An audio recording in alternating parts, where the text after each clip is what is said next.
Hey, Blasphemers, hang tight. Peapod is our guest, and we are about to start right now. Hey, Blasphemers, welcome to Simple Blasphemy, where we have the best times with the worst topics. We're three friends that discuss everything and nothing, from wacky headlines to games and trivia. All subjects bizarre and risque are on the table. Our weekly guests range from friends, musicians, and artists to professionals in a variety of industries. We go live on Facebook and YouTube every Tuesday night at 9 p.m. Eastern. Want to support the show? Join our Patreon. You can find it and more at www.simpleblasphemy.com. So grab a drink and join it! It's too late now. This is Simple Blasphemy.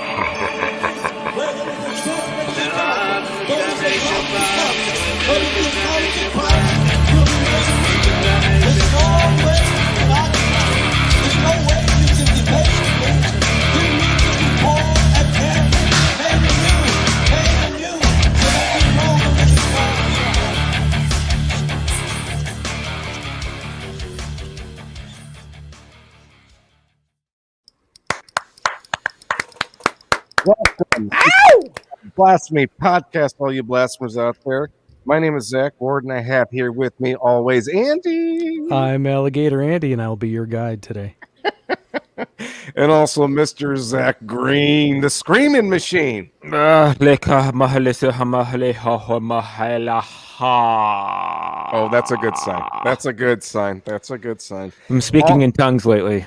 Okay. All the info about the show can be found at simpleblasphemy.com. And if you click that like, share, subscribe button, This is a lie. even all three, Control, Delete kind of a thing, you will receive 5 years. 5 years, good luck, folks. Exclamation point X for free credits. Please, yeah. As mentioned, our guest this week is returning guest star, Mr. Peapod. Oh, I'm a guest star. Oh, Center Square, Peapod. oh. Thanks, guys. Coming out!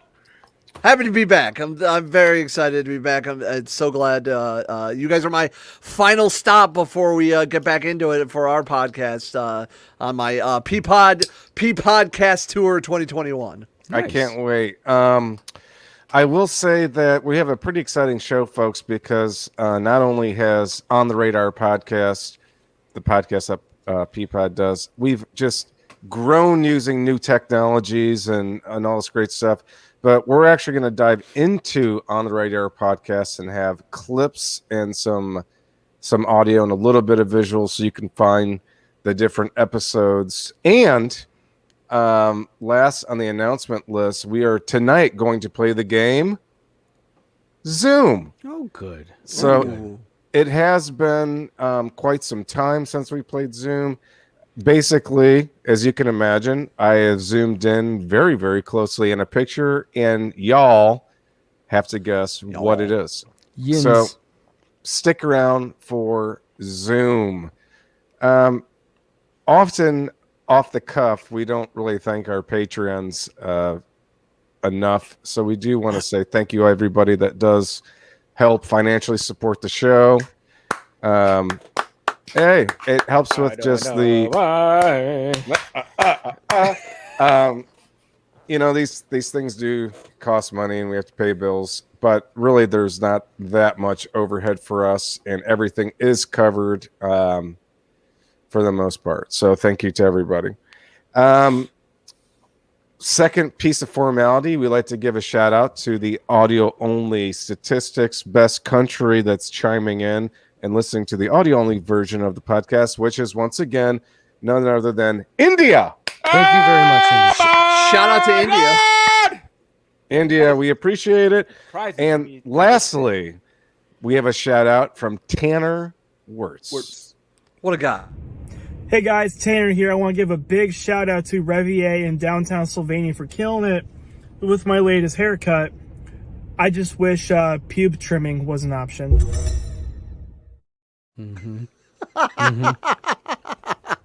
Yeah.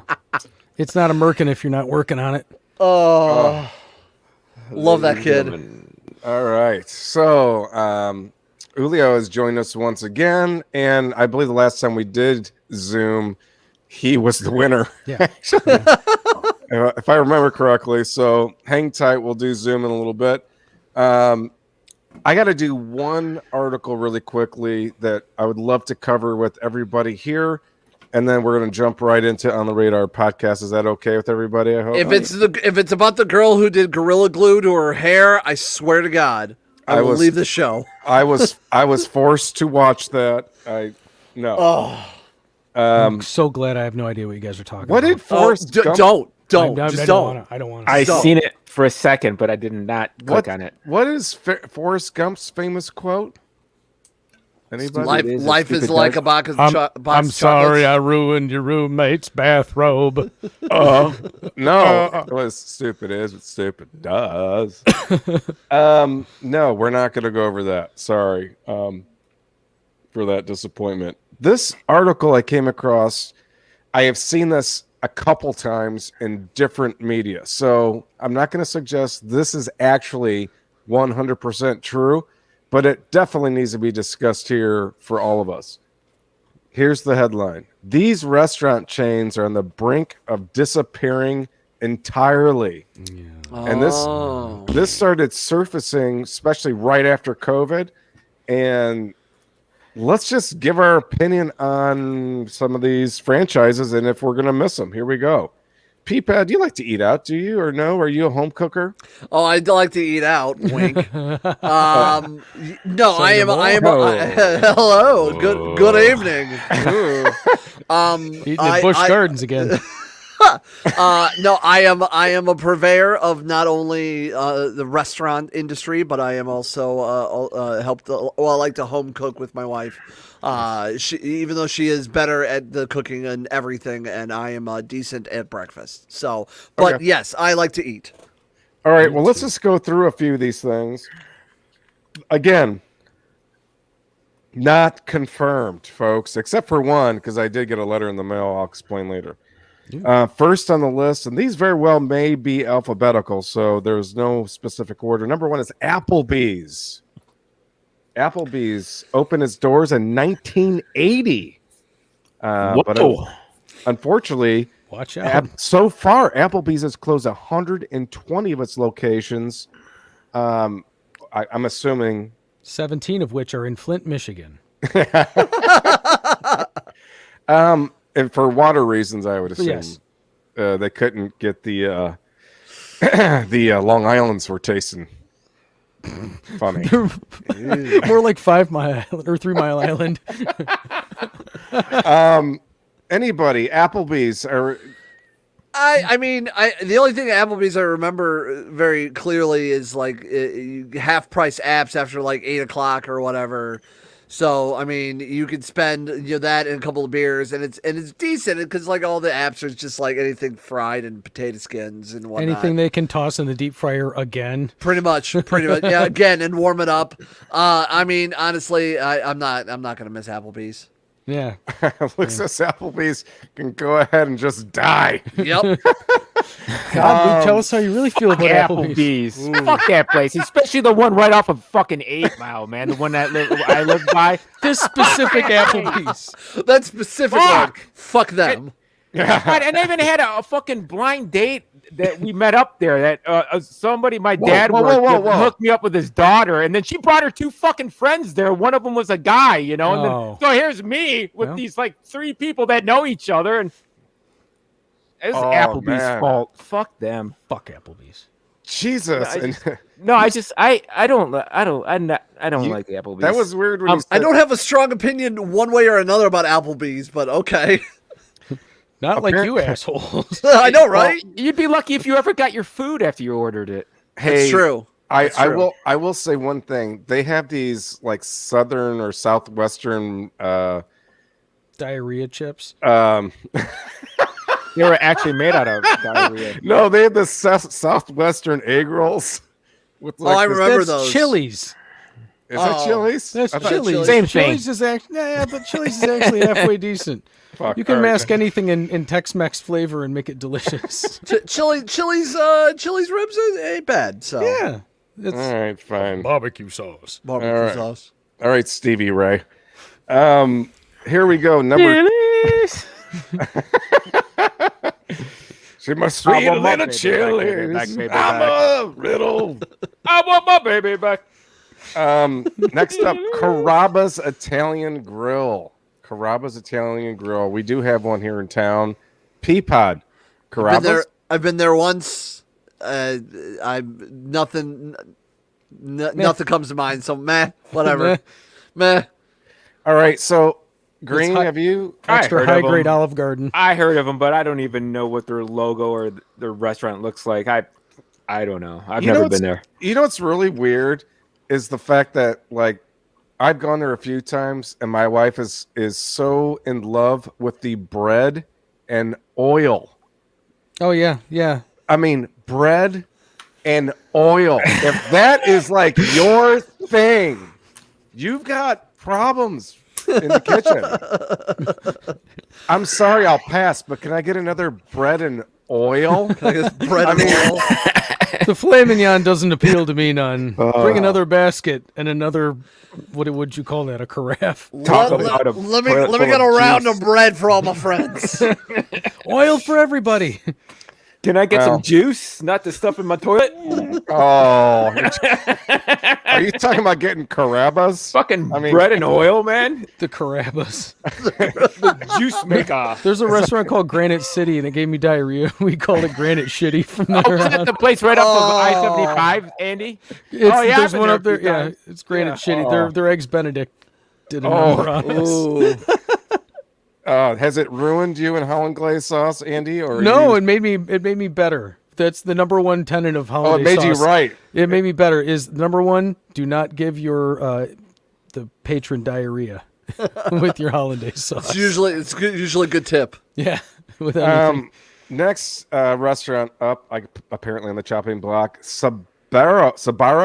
Oh man, Sabaros. For Speaking of 20 oil, years, Sabaros has been around. I thought it's been around way longer than 20 years. Wait a second. Really, 20 that's years? bullshit. There used to be one at Southwick, and that place closed 20 years ago. So I remember getting it as a kid, and I'm 35. So yeah, I like. yeah, Bullshit. I know 20 years. And So- Applebee's isn't going anywhere. go look for that. Next up, Ruby Tuesdays. I thought they Yeah, were dead. Ruby Tuesdays. They I closed. thought they were done. Weren't they and TGI Fridays on the same boat that hit the iceberg? TGI Fridays is still open down the street. It's all the same thing. Applebee's, TGI Fridays. You know, it's just goofy shit in the wall and mozzarella sticks. That's all it is. Yeah. COVID These came from restaurants- their salad bar. COVID Ruby came from Tuesday. the salad bar. I heard. All of these Oh. awful ass restaurants exist, and Chi-Chi's doesn't anymore. Yeah. That's what pisses me off. Chi-Chi's. I did like Chi-Chi's. Me too. Me The too. next one I'm not very familiar with. It's for our friends in the South, called Crystal. K-R-Y. Crystal Hamburger. I guess if it might be Never called heard of her. Crystal. That's her last Yeah. name. So, She had a unfortunately, methamphetamine problem. yeah, she was an expensive bottle. They were exactly like Crystal Hamburgers are just like White Castle. Oh, Okay. They Oh. are? Yeah, it's like Southern White Castle. Huh. Yeah. You know, like how there's a Checkers and a Rallies. Rallies. There you go. Yeah. Next up, Bar Louie, which doesn't come to a big surprise in some ways. I played a couple of gigs in Bar Louie, and I just received in the mail a filing for bankruptcy, something or other. You know, that whole like, if you didn't collect your money yet, you might want to quickly or whatever. But yeah, Bar Louie. So that one I can confirm Sacre bleu. is It's not bad of a place. I've been there before.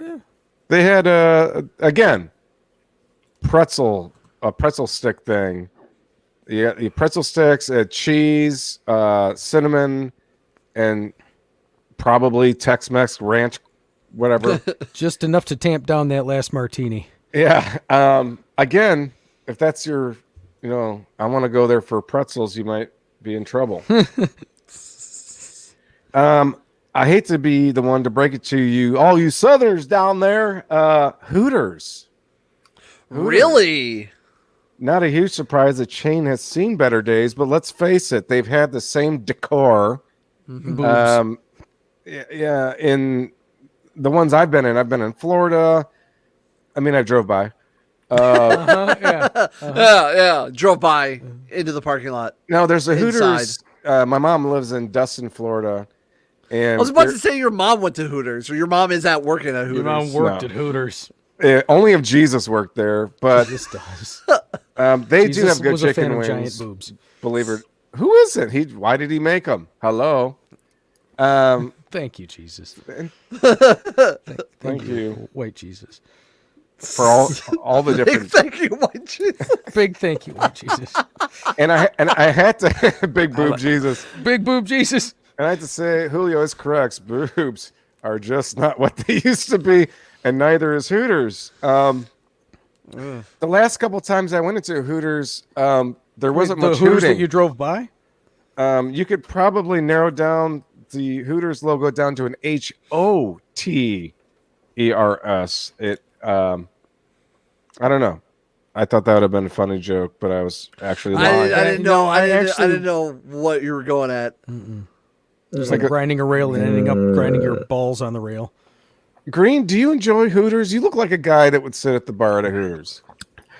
I have back in the what is it, the Look at that smile. late 90s. Day. My friend Joe When was a pubic big hair was fan. still a thing. My friend Joe is a big fan of Hooters. He'd like to go up there and hang out with the ladies and stuff, and poor Didn't it guy seem like thought he was gonna get a date or something. and- anybody that went into a Hooters, I mean, because they used to have trivia. I remember going out there for trivia a couple times. Anybody that's at Hooters is talking to their waitress as if they just, they're just here to find somebody to be friendly with. And like, that's not why No, I know. that's not I why know. you brought your No. 3-year-old kids for his 3rd birthday. Oh, that reminds. Okay, so I have 2 memories from Hooters. One is me and 3 friends in college demolished 100 chicken wings at Hooters. And 2, so one of my good friends, their second child was born, and then they were like at the hospital for 24 hours. When the day they were released, we ended up getting a meal at Hooters afterwards. Okay. With the newborn child. It was Oh. kind of funny. Yeah, did the child cry and then just everybody had a wet spot in their t-shirt? What's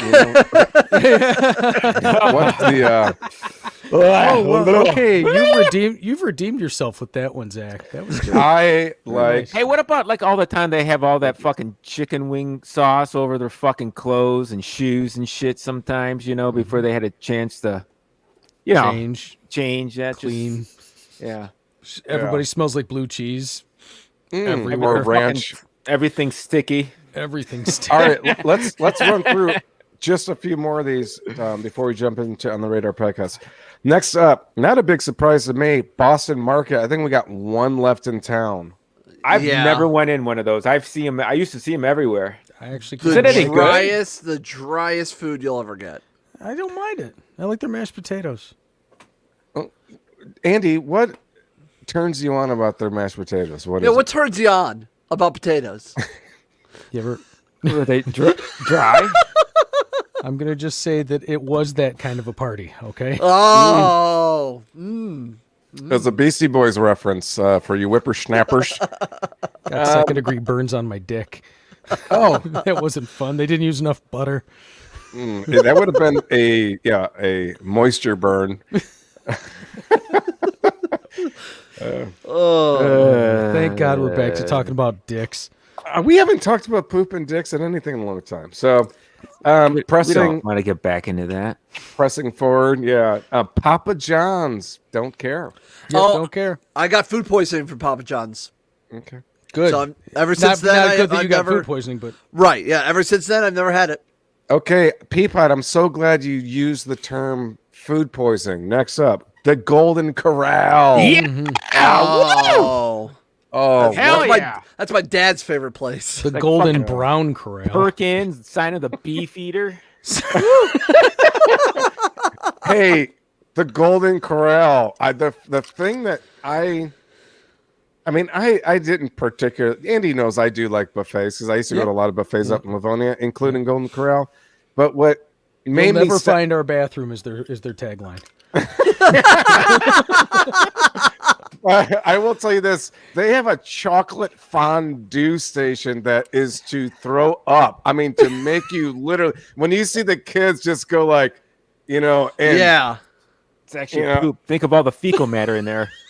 Swirling it's- around. It's 8.2% poop. It is. That's right. And that's by plummet 10:30. from That's the after toilets, breakfast man. rush. They plummet it's right from the toilets. It's bizarre that everybody A that's fucking eating, drizzle here, a drizzle there. everybody that's eating the Golden Corral in Dollop here. 2020 in January did not get COVID. Go figure. you know. Next up, Ponderosa Steakhouse. I miss Ponderosa. Ponderosa's still open? I was going to say, that's to say apparently they so. exist still. Wow. Says there must be a few around, whatever it is, according to this website. Ponderosa sounds like a really bad disease that you don't want to have. That you get by doing the Golden Corral. Oh, I got Ponderosas from the Golden Corral. Ah! Thank you. Thank you. I'll be here next all up, week. Steak and Shake. Now Good. Yeah. I used to like Steak and Shake when I was younger and I had a better stomach. And I had it like maybe a few months back. And I swear to God, I felt like ass the entire time. I had it a few months back, and it still has me. Oh, hey. Hey, talk to Tanner about Steak and Shake. Yeah, I'll yeah, tell you yeah, all yeah. about it. We did the covered vigil. that. Well, I never went there, but like, what is it? You can get a steak and then a fucking No. shake? No, No, there's no if they steak. grind a steak up in a chocolate shake, and you're supposed to drink it. And they never really fully disclose what steak or what animal that has came from. So Where's the shake come from? It's I local. mean, you gotta shake your something. the shakes actually are legit, to be quite afterwards. honest. Next up, Joe's Crab Shaft. I thought that was already gone. Joe's Crab Wow. Shaft. I am mad about this because I did like Joe's Crab Shaft. Is that where they fucking got up every 15 minutes or a half hour and do the stupid fucking dancing? Yep, and they singing? would dance. You could watch a little bit of them die. Oh my god, that was the I best. remember I went there entertainment. one time with I don't know, it was my parents and my sister. And like I'm trying to eat and there's this one person like right next to me doing their like How'd that go again? Yeah. This chick was twerking on my Dungeness crab. All right. There's other ones on this list. Whatever. They're even like TGI Fridays and some of that stupid stuff. But for some reason, it says Buffalo Wild Wings has That's not going anywhere around here. good. and Grub, and it says but when they raised all of their prices by 10%, because of the rising cost of labor and food, customers were not at all pleased. They still buy one get one on Tuesday. Hell, B-Dubs is not going to go anywhere. As long as sports exists, B-Dubs exists. Hey, sports is trying to not exist, but I think B-Dubs will persevere. all right. I think that's enough. Does anybody here have a restaurant they wish would just disappear? Anybody? Olive Garden. Olive Garden. It has nothing to do with the people. I know people that work at Olive Garden. I don't want them to be out of work, but no, man, spaghetti. Make your own spaghetti. Spaghetti, you know what? Speaking of spaghetti, But Spaghetti for Warehouse. breadsticks. You would want them to go away, Yeah. but that's well, okay, all right. Is that quasi local? No, It's not. It's not. Franchise local. I but think it's not. yeah. I remember going there as a kid. It was great, and then like going there as an adult, and just like it's very subpar food. I'm cool with that. With that, What about a restaurant that can come back, and we can take Chi-Chi's out of the equation because we all want Chi-Chi's back. Ponderosa. You want Ponderosa back. Maybe because I was just younger, you know. I know There's Zach Green wants Arthur Treacher's Arthur back. Treacher's, motherfucker! Now, I will. If it's local, I will say Betsy Ross. I don't know if you remember that breakfast place. Peapod is before your time here in Toledo. yes, probably yes. There's a place pretty close to Franklin Park Mall called Betsy Ross, and it was a breakfast joint. But what they had was just a myriad of different syrups: strawberry, cherry. It was a syrup cart. You name it, and it was unbelievable. I like breakfast, and I like myriads of syrups. Just, Quite so. Swimming in syrup. Swimming in syrups. I mean, you would leave just sticky, but Everything's sticky again. Yeah, it's it's just like that old speedway down on 475. Anyway, let's dive into On the Radar podcast. Peapod's been on the show many times, and he has a podcast that's super cool, especially for music lovers, who I know Julio will get into. And why don't you just give us the elevator pitch on what On the Radar podcast is, and then we'll just follow your lead. The On the Radar podcast is the podcast that features music, interviews, and studio performances from a Midwestern perspective. So we highlight up-and-coming acts, underground acts, on the rise, newly signed, and just bands and artists that are off the beaten path that you don't necessarily hear on regular radio play, music platforms, things like that.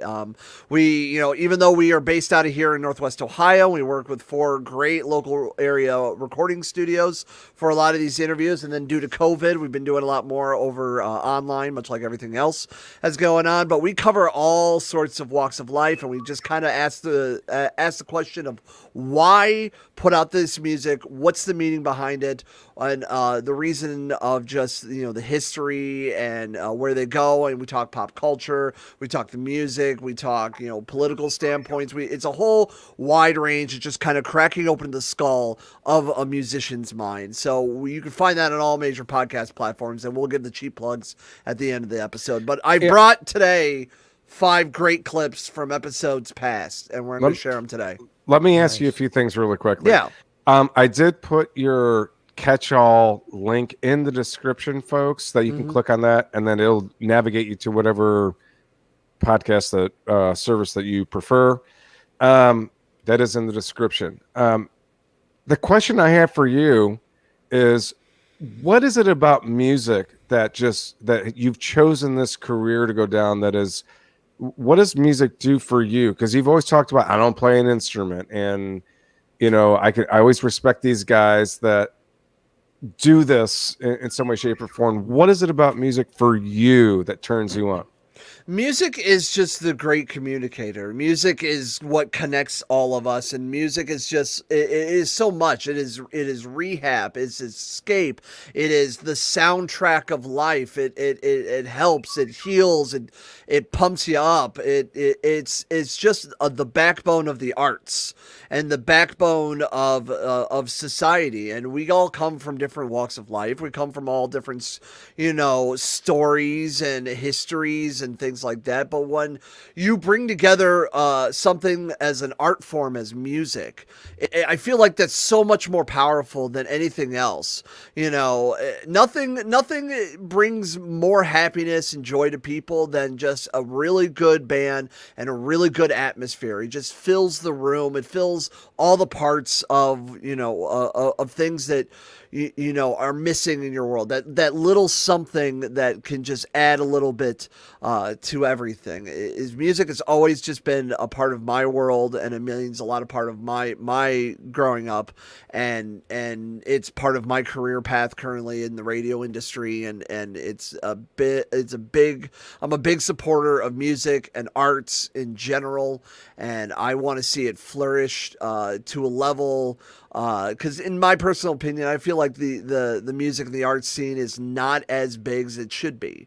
As much as music and musicians are a thing, obviously, and there's concerts and there's platforms for music, it's still at the end of the day, the arts are considered a second banana to other things.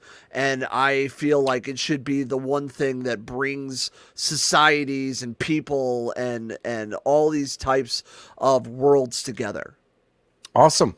Well said. I agree. I mean, the only thing I would say, I think if I was to steel man what you're saying a little bit better, because, authors and poets and painters also to me are all equally as important. But I think what you're saying is that the music thing typically has a crowd of people experiencing at the same time, where others don't typically always have that as a we experience this together. I was hit in the face with mud at Woodstock or whatever.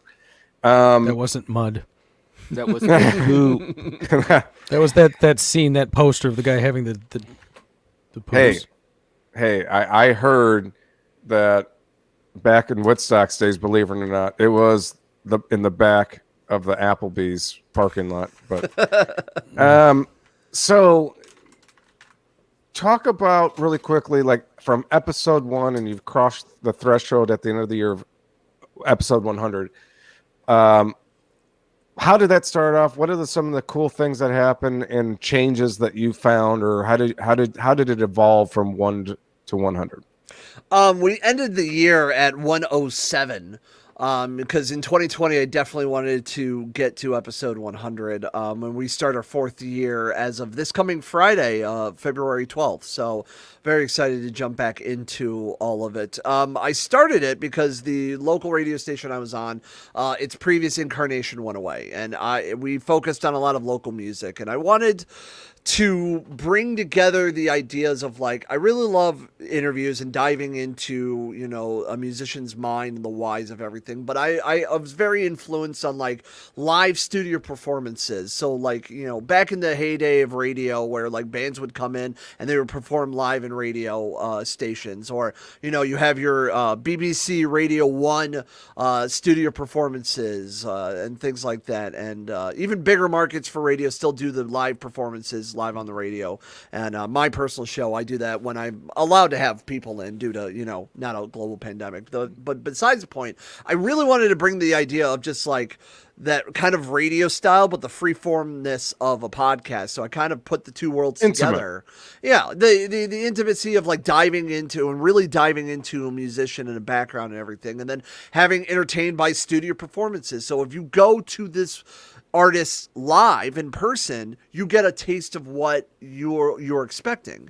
So I wanted to combine the two worlds together, and luckily I got to hook up with lots of great recording studios and I've grown from 1 to 4 out of the area. I've met a lot of great men and women who are now traveling. It's more than just like local, hyper local in Toledo, Ohio. I've started, you know, branching out more, and now I'm talking with artists across the country. And, you know, really my goals for 2021 is to really start, you know, stepping the game up on interviews and artists and people that not only do great music, but have a great following.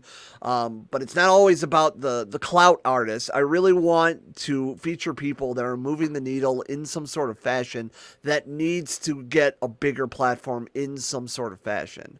And I've met tremendous music, and I've met tremendous people, and I've gone into music that I never thought I would get into because of this podcast, and we've grown so much, and I'm always so thankful for anybody to just stop and talk to me, because I'm in the grand scheme of things, I'm nothing. I am nobody. I'm just here we go. I'm a loud bald man with a vegetable nickname. That's it. That's what I am. And at the end of the day, if I can do my platform and use that and shine my light on somebody and help them out, their success is my success, is somebody else's success, and we all win. Well, I'll tell you what, I really don't like bringing this up at all, because I just want this to go away. But I've always thought that if Donald Trump started a band, it would be called Tremendous. You know? I'm sorry. we got a question. We are the best band. We got the biggest following. We're gonna the best deals, the best albums, #1 at Billboard. We blow them out of the water. Tremendous is tremendous. Okay, we got a question for you in the chat. Yes. For Peapod, what is the priority? Obscure local or international or both? Both. I've featured people that are just starting and have like a couple singles out, but they're incredible. And I have featured actually international guests. I had the opportunity to interview a band from the Republic of Malta who was doing their very first U.S. tour called Bila. And I'm still in contact with a couple of the members of that band to this day. We interviewed them in 2019, towards the end of 2019. And I thought that was a really cool experience. I've interviewed acts from the West Coast. I've interviewed acts from Canada. I just want to interview interesting people putting out interesting music, whether it's something I personally like, maybe it's someone who is growing, maybe someone who's just newly signed, just somebody who's just moving the needle in some sort of fashion, is getting people to talk. How about just not those those pop people that just get every. It's almost like the whole. It's almost the podcast is almost the antithesis of what I do in radio, because in radio I am stuck to a formula and stuck with the songs that everybody knows, and like everybody goes, oh, you're playing the same 5 songs and da da da. So the reason is like I notice the artists that are being played, and sometimes in my opinion I'm like, I don't understand why these people are popular, or I can understand why they're popular but it's blown out. Why can't we just start to focus on other acts in other sort of ways of other music to get them played on the radio or feature them, or the local scene that's always like, how does people become to the point of being overplayed at radio? Because really that's kind of a goal in a sense, being that popular. So like how do we get there? How do we bring those people up there as well? So it's almost like it's rolling with the two worlds, because I see all the bands, and I'll talk to about Nirvana or Stained and Slipknot and whatever, but at the same time I'll talk with artists that and some of them I feature on tonight's podcast I've talked to, and like I really believe in these artists and all the artists I've done in the past and hopefully in the future that we will helpfully have you interested in. So those people get a couple of extra listens. You buy a shirt, you buy a vinyl, you buy whatever. Like you help support their path as well. And hopefully you will connect them with more people and more listens. It's just an interconnected web of fun and music and art and just sharing. Networking. I feel You want to be the sticky stuff. That So holds let's ask- everything together. This is a tough question. Then we're going to dive into the audio clips. Okay. Julio says, so what are Peapod's favorite artists? That's a tough one for somebody that this is their business until you say like, I like a lot of music. It ranges from a lot. I mean, it's mostly all rock based because that's what I've always just floated to. Like for example, like my Wiggles. favorite, yeah, exactly, the Wiggles. Yes, phenomenal. My favorite artist of all time actually is Foreigner, which is really funny to a lot of people. Okay. But I've listened. I like a lot of metalcore. I like a lot of rock. I like your indie, your alternative. I like a lot of post rock. I like your outlaw country. I enjoy hip hop and R&B, and it really spans. Like my musical tastes have grown exponentially as an adult. Because actually, when I was growing up, I wasn't even allowed to watch MTV. I wasn't allowed to listen to my own choices of music until I was able to drive a car. I was the firstborn. Yeah, I was the firstborn. I was the test child. I came from somewhat of a secular home. So like I was, protected from the world, quote unquote, and I got to discover a lot more artists to this day. But I love, bands like Anti-Flag and Let Live and Fever 333 and, Local Boys Citizen. I love Bastille, right behind me, a Childish Gambino poster, things like that. It ranges from all sorts of artists, and even the band ranges from Bozeman, Montana. That's one of my favorite post-rock bands. Like it's so all over the place, but it's just I love discovering music.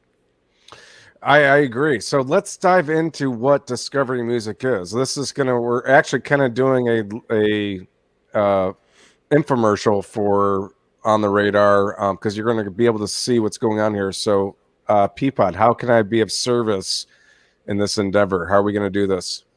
For the sharing the clips and everything. Yeah, I you know what? I'll just kick it off, and then I'll toss it to you for the clip. So okay.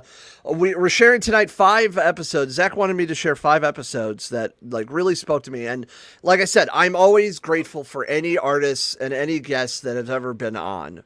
And what's great about the podcast is you could just pick and choose from the description of what episodes you can. You can jump in and jump out of episodes and come back back in, depending on your musical tastes and everything. So that's what I enjoy. So the first episode, I got to discover a realm of music called post rock, which is like your instrumental, your wall of sound, type of music. If you're familiar with like the Appleseed Cast or and bands like that, mostly instrumental or very musical based.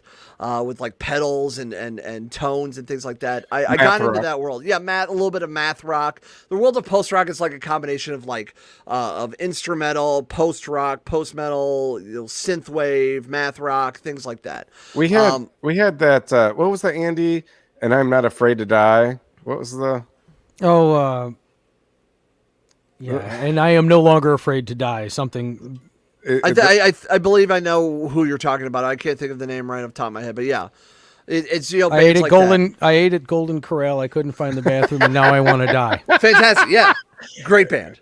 But one of the first bands I got into that world is a band from Monroe, Michigan called Man Mountain, and that was from episode 19, and it was very enjoyable, and there were a lot of great dudes and tremendous hardworking guys, and the lead into this clip is basically like I consider myself a little bit more of it like an analytical person, and post rock is like can be a combination of like when you think music, it's more like artistical and everything, and artistical is not a word, but it's very very flowy and things, while analytical is like very straight. But post rock kind of combines the two worlds, and the guys in the band kind of share of like their explanation when trying to explain what post rock is.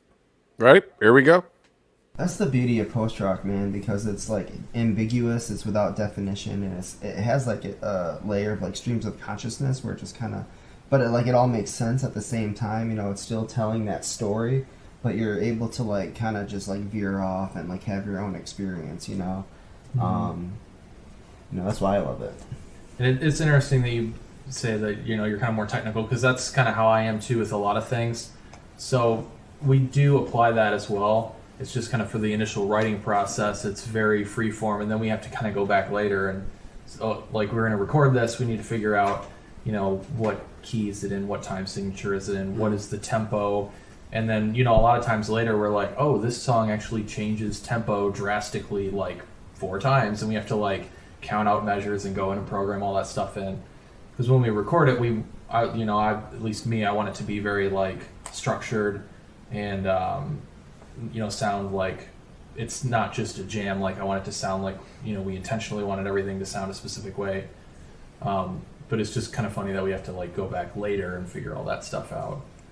The terminology of when you say post rock, when we talk about genres, people know like the big, kind of the big 4, and then from there it's almost like kind of like like trees and branches. It kind of branches off and everything. So when you say post rock, dumb it down for someone like me. What do you mean by post rock? Like, what is the difference between that and something like some schmuck on the radio is playing?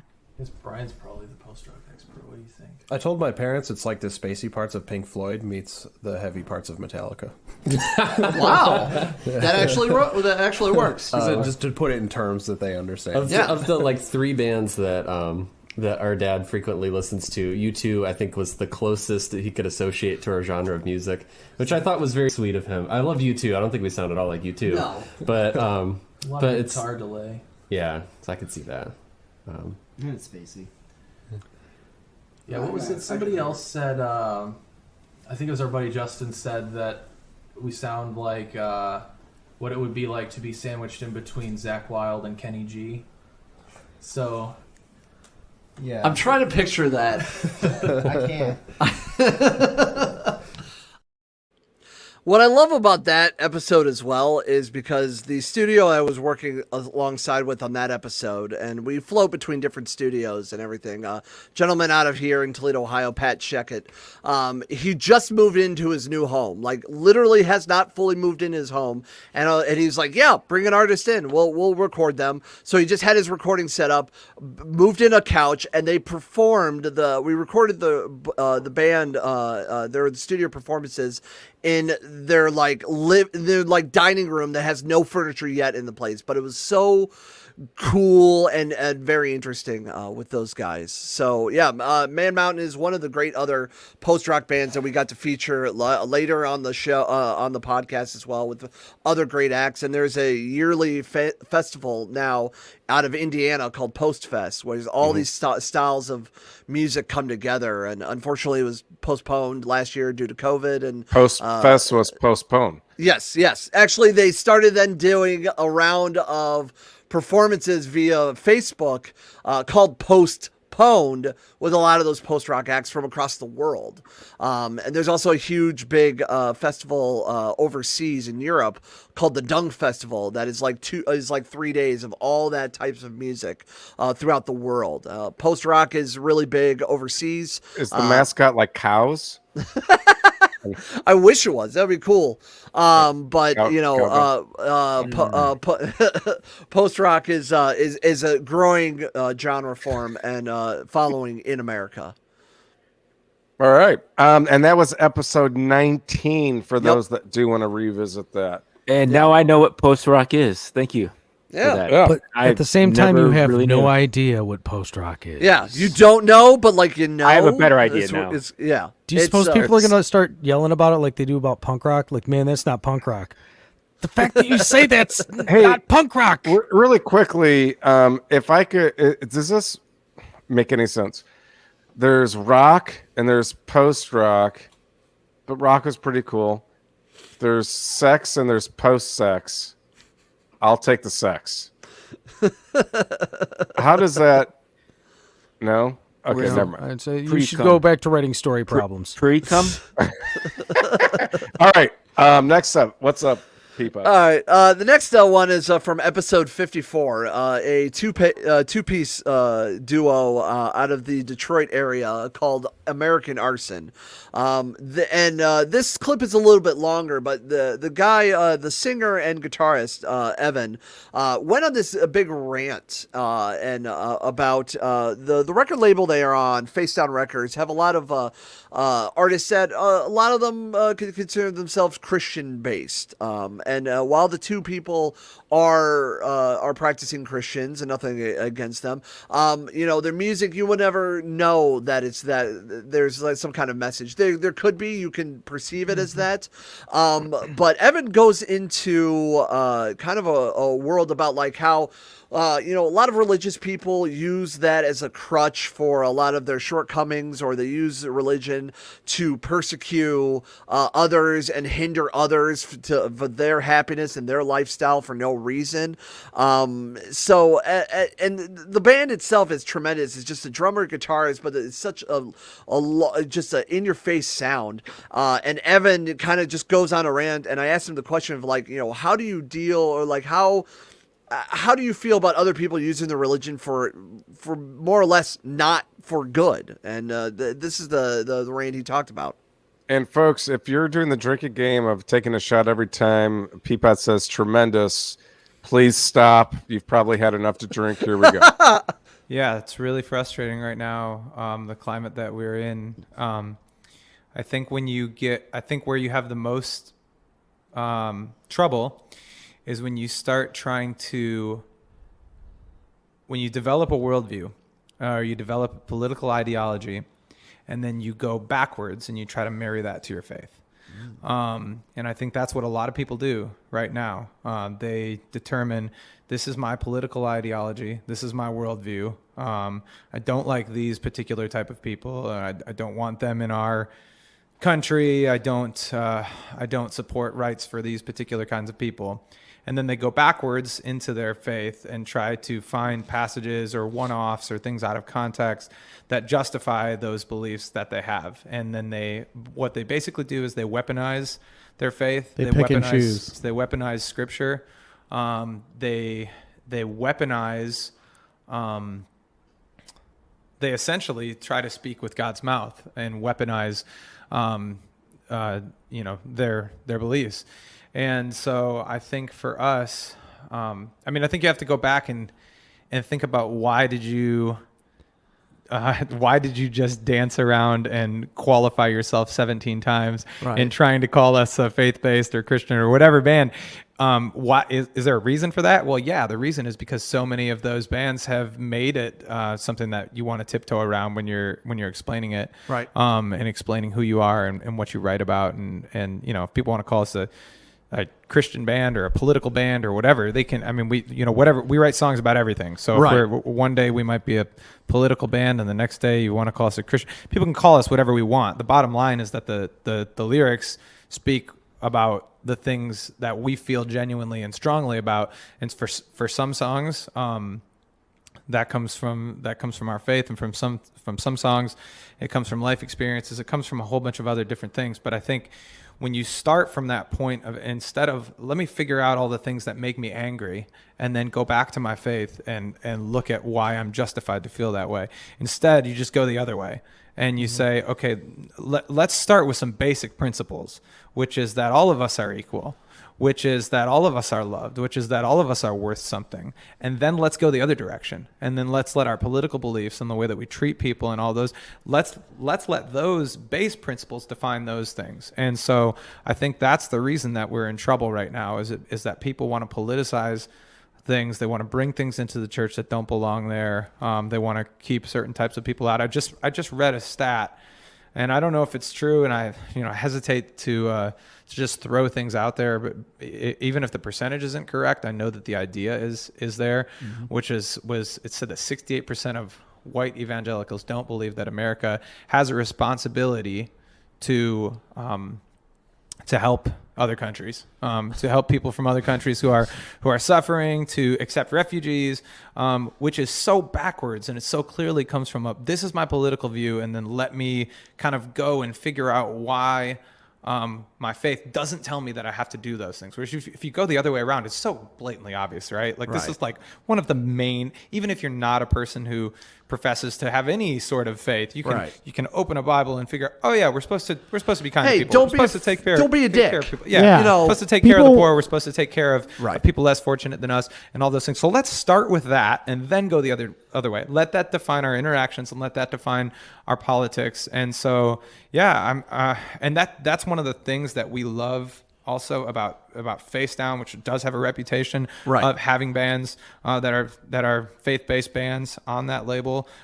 Is you're not going to find the your typical traditional white evangelical perspective on that record label. You're going to find people who have been out into the world and seen broken people from different types of societies, from different backgrounds, and into a scene, the punk scene, and hardcore scene specifically, which are great at being accepting of people of all different backgrounds. And then they have that picture, instead of just being in their whitewashed tomb their whole life, and having their whole worldview be framed by the people that they see at their church.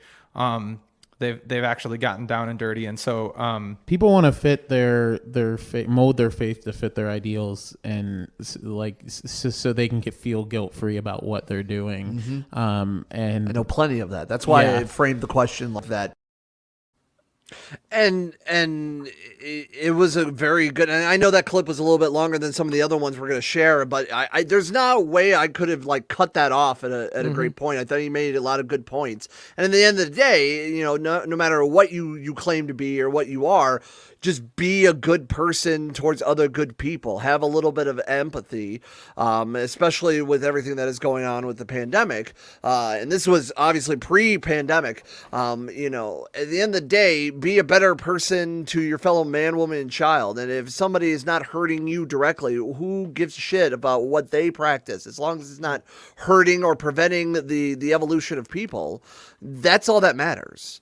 So I thought sharing that would be great. And, again, a lot of these, and we dive into a lot of these on some of these episodes, it can get a little bit more political. It can get a little bit more social. And the next clip I'm sharing with is with a local woman, Reina Mystique.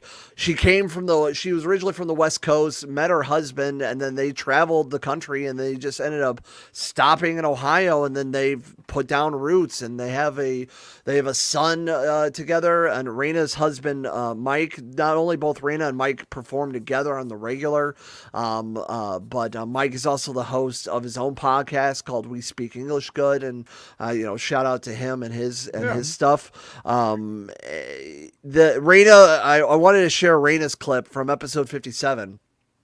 And she speaks about being a mother, and how to kind of shape the next generation is what I asked. Is like, how do you feel about, like, with everything and all the crazy shit that is going on right now in the world, how are you developing the next generation, and how are you what are you teaching them, what are you instilling on them in their world, and she kind of gives her 2 cents on what she's been sharing at that time. I'm being transparent with him. And I do think it's important that people understand their differences. Mm-hmm. I think it's important that they understand where the dangers are, where the happiness lies. But we also are very diligent on saying what we're thankful for every night. And I think that's really important because, especially with like the coming holidays and stuff, and he's going to want things, he's going to need things, and just understanding that at the end of the day, like, we are raising him in a toyless household right now, and it's not because we're being hippies. It was because he didn't want to clean his toys, and he wouldn't play with them. They would have to exist. Yeah, and and we would tell him, like, a cluttered house is a cluttered mind. You're not going to be able to concentrate. Like, watch how much happier you are. We've been reading Way of the Warrior Kid. Okay, I think that's something that, like, people should read with their children, because it's a manifesto of, like, how to, like, live as a better person, but like, I'm hype off of it. It's for kids, right? But it's dope. There's 3 books. We've read the first 2. All right. And it tells you, like, don't be controlled by your emotions. Wake up early. Eat good. Work out. Like, it's all these things, but it's like for a kid, and like, it hypes you up. Like, don't judge a bully because, like, you don't know if they don't have lunch. You don't know what their situation is. Like, be their friend. Like, so doing those kind of things. Yeah. You're feeling high, right? Yeah. Oh my God. I think his name is Jocko Willenick. I'm not sure, but he's an MMA fighter and a bunch of other stuff. And okay. He wrote the books with his nephew. Like, don't be a bully, but he also gets paid to fight somebody. So, he was a Navy SEAL. I what? think. Yeah. No. He wakes up at 0 dark 30. I'm feeling very conflicted because I really want to do it because, like, his books got me hype. Right. We have the Warrior Kid for children. All right. But I can't do it. I don't have 0 dark 30 in me. I've been trying for like 3 months. And there's 2 styles of episodes that I absolutely enjoy. I love episodes like that where it's just like, we barely even talk about music, but we're just sharing our point of views and our personal experiences about life and our cultures and everything, and just having a great old time. And Reina was just a fantastic interview. And then I love going into like more of like the musical mind, especially with our episode 100 guest. And we dropped that last year. I was very happy and very excited to meet guitarist Nick Depirro. He is the guitarist for band Night Verses, which I was a big fan of, and he also does a side project called Head Cave, which is almost like a kind of a prog punk hardcore band, and that style of music. And he took this pandemic with stride because he joined Twitch, and then he started doing these Twitch sessions where during his Twitch live stream he would literally build a song right in front of you. He would play the riffs, he would play the tones and whatnot. He would work with like drums and drum settings and whatnot, and he would build these songs right in front of you, to the point that in the year 2020 he released 100 songs for free to listen to on his Bandcamp. And I kind of talked to him about like, how he listens to music, and I kind of felt him on this topic because I kind of feel the same way when it comes to like a lot of other people's radio work, and also even a lot of podcasting work, where we do this so much. He performs and writes so much music that he has a hard time listening to other people's music. And I talk for a living, and I produce my own podcast and things like that, and I have a hard time listening to other people's podcasts. What was that? Because what? What was that? I have a hard time sometimes listening to other people's podcasts. Sorry, yeah, bad yeah. joke. Sorry, Bad sorry, joke. sorry. But because I'm more concerned, and I've gotten better at it, but. I'm more concerned about like the production or the sound quality value or things like that instead of necessarily what the subject matter is. But I've recently learned how to get past all that and just really enjoy what I'm listening to. And Nick dives into a little bit about like how he listens to other people's music. Episode 100. Here we go. 100, yeah.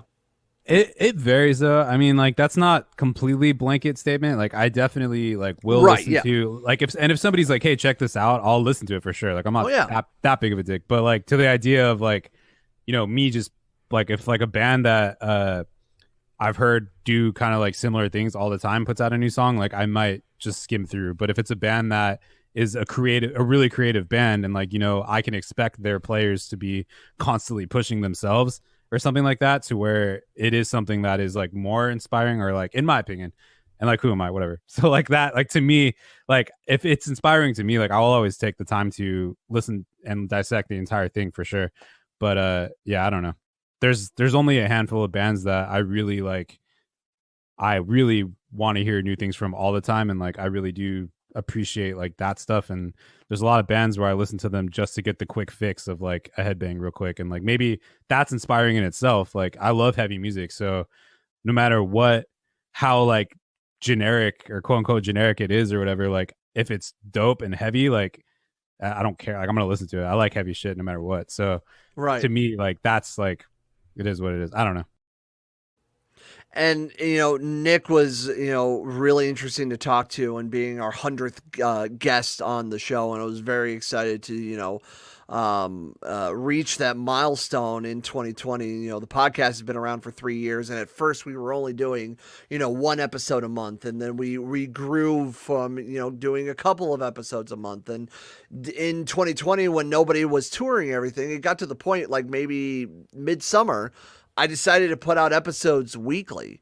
And while that was fun, also at the same time, it took a lot out of me, to the point where in the beginning of 2021, I took January off. And just like I needed to just take a break. And even though I was still itching to still interview and do my work, it was nice to, kind of jump around and guest star on other people's shows and just like relax and, kind of figure out my plan of attack for 2021. And the last episode I wanted to share is with one that I felt like it should have gotten a lot more listens to. And I was hoping that more people will check it out, because I got hip on this artist real quick. And I have, to answer the question from Julio, yes, I have heard and played Zach's music. I've also heard and played Andrew's music for his bands as well. So, Green's next. Yes, Green. If Green has music, I need to hear it. I don't play. I know. I need to hear it. Just you screaming in a room for a half an hour. So episode 1. There's money in that. There's actually money in that. Because we got to do this, and we still got the game Zoom too. Yeah. So I'll do quick about it. Episode 101 is with kind of a folk punk singer, Austin Lucas. And you think that the two worlds wouldn't really mesh together, but they do. And he is a very great artist, and he currently is residing in Germany because he went overseas to start touring, and the pandemic happened, and now he's just hanging in Germany right now. And it was really really great, but also a very interesting thing about Austin Lucas. He's done a lot of MMA fighting and a lot of martial arts, and he talks a little bit about his experiences and his feelings about the martial arts and the MMA world, and basically his style of what he calls consensual fighting. So with this clip from Austin Lucas. So I think a lot of people don't understand martial arts, and I also think that like it's understandable that a lot of people don't understand martial arts, because the right wing has co-opted it, like, which means that there's a lot of hyper masculine stereotypes. There's a lot of like really shitty right wing politics. There's a lot of cops and Nazis in martial arts, in the martial arts communities. And so it can be extremely frightening as a person who isn't naturally predisposed towards like, being competitive or like interested in violence, who like really hates violence, which I'm one of those people, definitely. It's hard to get into it, but there's a thing, and I like to say like this, and like I said, consensual violence. And like I engage in consensual violence with my friends, and I engage in consensual violence competitively with people that I don't know. But like, those people I assume eventually, hopefully, will be my friends, because every time the 2 times that I have been in the ring, both times I became pals with the person that I fought, and like, we hung out and like had a good time, and like, smiled and hugged, and it was okay. Now, like, I realize that this isn't for everyone, but neither is a lot of different things that adults engage in consensually. Like, it's like, you may not, be interested in the kind of things that I am interested in, and that's okay, but there is a definite like stank that people feel towards, like the martial arts community, specifically competitive martial arts, where they feel like it is entirely indicative of like this sort of like bully mentality, when really it's something that's incredibly positive that's just been co-opted by bullies. I mean, and I really liked his stance on that. It makes a lot of sense when you think about it. The whole idea of martial arts and self-defense is to never actually have to use it, and learning, the control.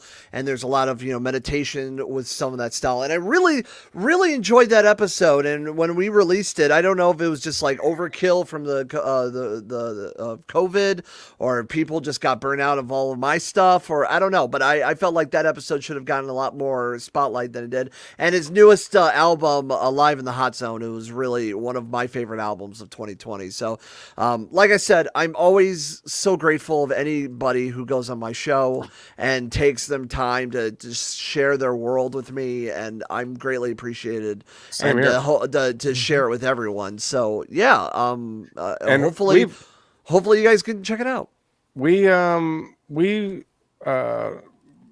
consensual tomfoolery here at Simple Blasphemy, right, Andy? Tomfoolerists.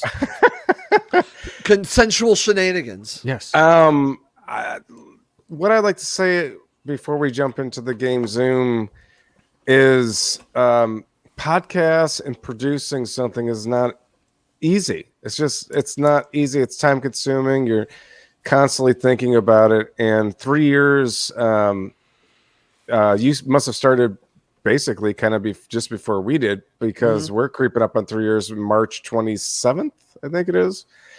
And it's a tough road. But for the most part, if I could speak freely, Zach, Andy, and I, this whole thing is for just us to get together with our friends or new friends.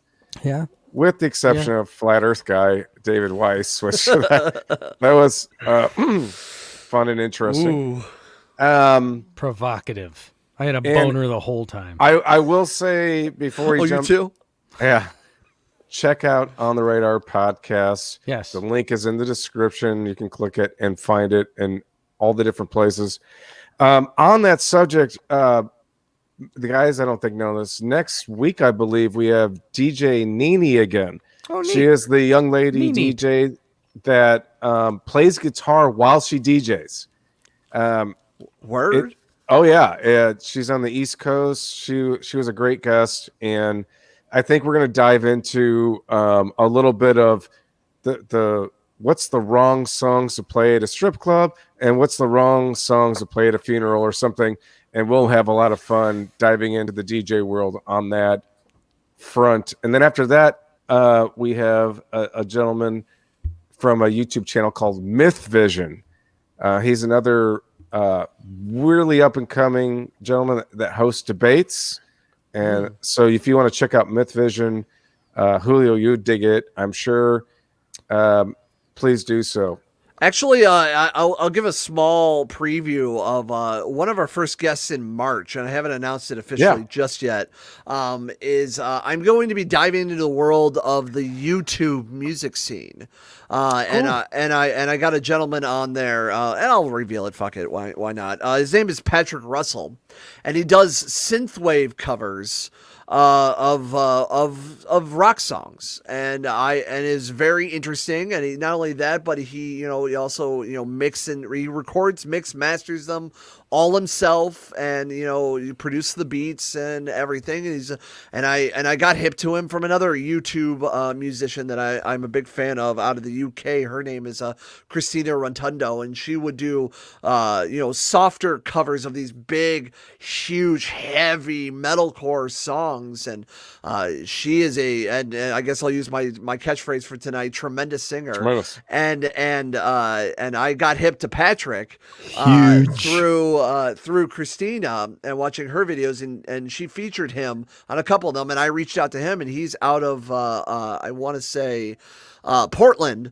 And I'm going to be talking with him in March, and I'm very excited to kind of dive into that world of YouTube entertainment and the music scenes there. So isn't that an incredible place to just go down the rabbit hole, like listening to music you've never heard of, and then all of a sudden it gives you recommendations, and you're like, oh, that looks kind of cool, and you click it, and you can just keep on going. And I discovered a shitload of music that way. That is Peapod's podcast. That's for people to find rabbit holes. That's what that is. I typically, when I really, really enjoy a podcast, I just text them like, dude, that was fucking awesome. Yeah. And I appreciate that. I'm always grateful for that. It unfortunately has been a little while since before at least the last couple of days before I got to dive back into it. But hey, this is a great reminder. We have a best of 2020 episode that is still sticking around, and our first episode will be dropping this coming Friday, February 12th, with a 2-piece punk band out of Chicago named Sweetie. Very excited for all of that, and we also have coming up in this month. I do a sub show, which is like a panel-based show called Mixed Signals, and the subject for this Mixed Signals is basically music versus the internet, and we're going to dive into artists and albums and everything that the internet just kind of throws out and just says it's trash for no apparent reason. And we're kind of going to dive in and say, are they just in some of these things? Are they unjust? Things like that. And then later in February, we're going to be interviewing a studio project. He's originally from the Northwest Ohio region, but he resides now in Kentucky. A studio project named Sonos. The guy's name is Jonathan Schurer. Very, very established with his music, and it brings a little bit of like jazz and rock guitar and a little bit of ambient and production all together. And you can check that out, like Zach said, it's in the description of this episode on theradarpc.com, and just search for it, the On the Radar podcast on all major podcast platforms. And if you can subscribe and leave us a review, that would be rad. And you can also follow us on all social media platforms at On the Radar PC. And just to be clear, because we didn't do this today, the On the Radar podcasts, especially a lot of them, maybe not all, do have live performances in them. It's not just talking. Typically, Peapod throws a performance like in between spots. So don't think this is just somebody talking, and it's actually someone's breakdown version. For instance, one of my favorite episodes, the last one that I listened to, I believe, at least in its entirety, was She Is King, I believe, which is Grace Mock and her project. So, and she did 2 songs, I believe, or 3 in that episode. Normally, our guests will have studio performances in the episode, but due to COVID and the safety of everybody and people are not touring, we just also share their music. So it's not it's like anywhere from 45 minutes to an hour and a half, and it's not just straight talk. We'll break it up, the talks with music and sharing their music, whether it's a live performance or whether it's their own music themselves that they're sharing. So it's a combination of both talk and music, and go check it out. All right. So, lastly, Peapod, hey, thank you so much for this is 3 or 4 times you've been on the show. Yeah. We really truly appreciate it, and it certainly won't be the last. And I think Absolutely not. This was a great episode with actually diving into what this is rather than just doing jackassery or tomfoolery.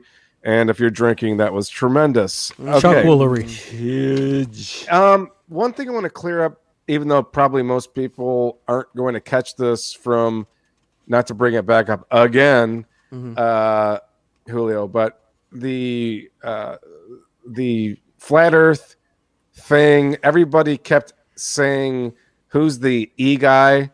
His name is Andy. It's and E. It's just a clever way of doing it. He's not E, because like everybody in the comments were like, "Man, E's got a serious problem." Like, don't you get it? It's Andy. Andy. This is why I didn't respond to any of that shit. I don't read any of that shit. Right. Except that one time. All right, here we go. The game is Zoom, folks. I'm sure you can imagine how this works. If you're in the chat, please comment. You can. Julio's pretty much swept the floor last time. I felt like I did an awful job, so I really had to step it up today. Lastly, Julio says, "Cool stuff, Peapod. Thank you so much for being a guest tonight." Julio is a musician, and he really does dig the music stuff when, it is what it is. So here we go. Let's have fun. Zoom. Here comes picture number 1. What? Anybody? Is that Peapod, you get to go first. We go Peapod, Zach Green, and Andy. Is that like a piece of chocolate? Ew. For the audio only people, Andy, can you explain kind of what you're? It's brown and wrinkled. Okay. And tan and wrinkled, or it could be like a very light chocolate. Okay. Dribbling down a shaft of some kind. It looks like it got the hose again, if you ask me. Zach Green, what are you thinking?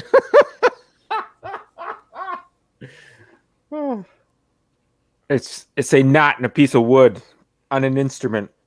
Okay. Oh. All right. Wow, that was direct. Anybody in the chat before I reveal what this is? Why don't you ever let me go? Is it just? Oh, I'm so sorry. Go ahead. Jesus Christ! I thought I did. Andy, go ahead. It's Jar Jar Binks. It's his eyeball. You son of a bitch! Oh, did you get that? Jesus Christ! How did you fucking do that, dude? Fuck, dude. Oh, Jesus! Alan even got it. Oh, we know Jeez. some. What the fuck? Oh, you guys man. you got posted somewhere these pictures or something? No, I mean that's like. I swear I'm not cheating. All right. I don't even know how you fucking pulled that out, man. Fuck. I have a feeling that I have a feeling. That's right. I'm not a Star Wars fan. That Andy is the only person that might get this next one, but I don't know. Yeah, now you've built it up. I've consistently been wrong. Way to go, Andy. Here we go. Next up, Zoom. Andy, just wait a second. Peapod, can you please describe what the best of your ability what this looks like and what you think it is? Okay, so it's three. It looks like 3 layers. One layer looks it might be Cheese Whiz or that looks like it. The second one is very, very, very solid and deep red. And then the bottom one looks a little spongy with some sort of cream on it. I'm thinking it might be some kind of baked good of some sort. I'm thinking. I'm not hungry anymore. All right, baked good. Zach Green. Is that an accurate description of what do you think this is? Yeah, I think it's McDonald's Filet-O-Fish. Dude, you better put it back. The fucking Alan cheese says does look like it would be a McDonald's thing. Andy, the only guy that I think can get this. And you know what? I have absolutely no fucking No idea. way. It's Jar Jar Binks' asshole. It's Jar Jar Binks' labia. Oh, come on. It's a Twinkie hot dog wiener sandwich. Yeah. It's a Twinkie wiener sandwich. I should get half a point. I said baked good. Yeah. Debatable that that's baked, but that could have been just a chemical reaction. Steamed. By the movie UHF. Broiled. Jesus. Yeah, Twinkie wiener sandwich, folks. Easy cheese, by the way, is the actual thing. All right, I feel good about this. Here we go. There's only two more. Here we go. Peapod, if you don't mind. Can you describe this? Audio only. I'm trying to paint a word picture here. It looks like the very zoomed up version of like a body part. It looks like might be above someone's belly button, and there's some kind of condensation on it. So I think it's somebody's. Wait, are you saying it's moist? It is moist. It's liquidy. It's dripping. Yeah, I think it's somebody's abs. Okay. Yeah, I'm gonna go. I think. Yeah. Hold on, Andy. You have not been. Yeah, hold on, Andy. Yeah, I am unselectable. Is this why you had a problem in the last episode? Is that why people? I mean, Zach Green. What do you see here? What could this possibly be? Who's that chick from Ghostbusters and Alien? I forgot her name. Sigourney Weaver. It's Sigourney Weaver. Bust. In, Alien. Okay. All right. I like this. Sigourney, Andy. I think Julio already got it. It's Rambo's pecs. Yeah. Andy.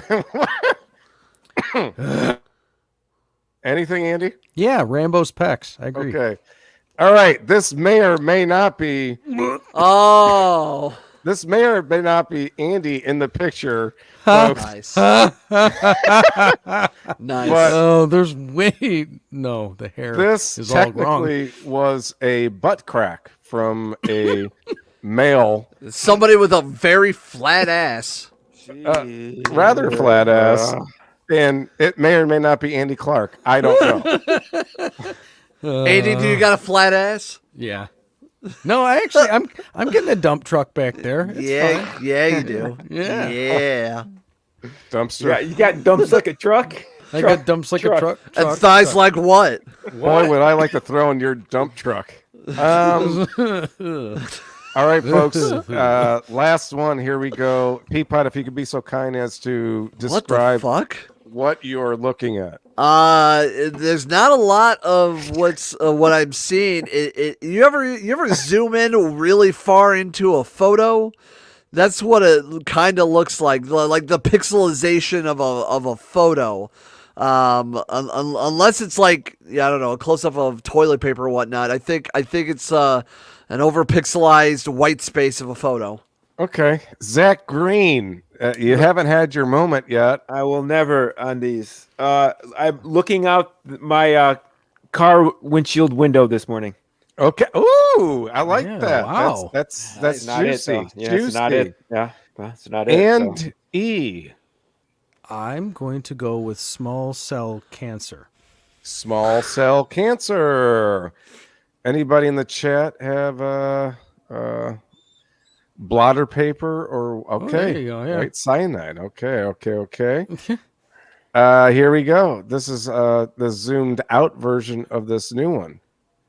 It's a nipple. Pamela Anderson. Why do both of her eyes look like they're looking different directions? I know. Pamela Anderson is braless and a white shirt for which you can see the the temperature in the room, if you will. The areola. Turkey. Yeah, the areola and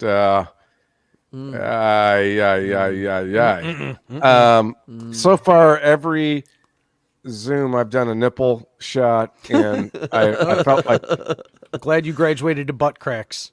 I did Andy's or may not butt crack on that one, folks. For all you Andy fans out there, one more time. Yeah. Again, if I knew it was going to be posted on the internet, I would have never let you shave my ass sack. It is true.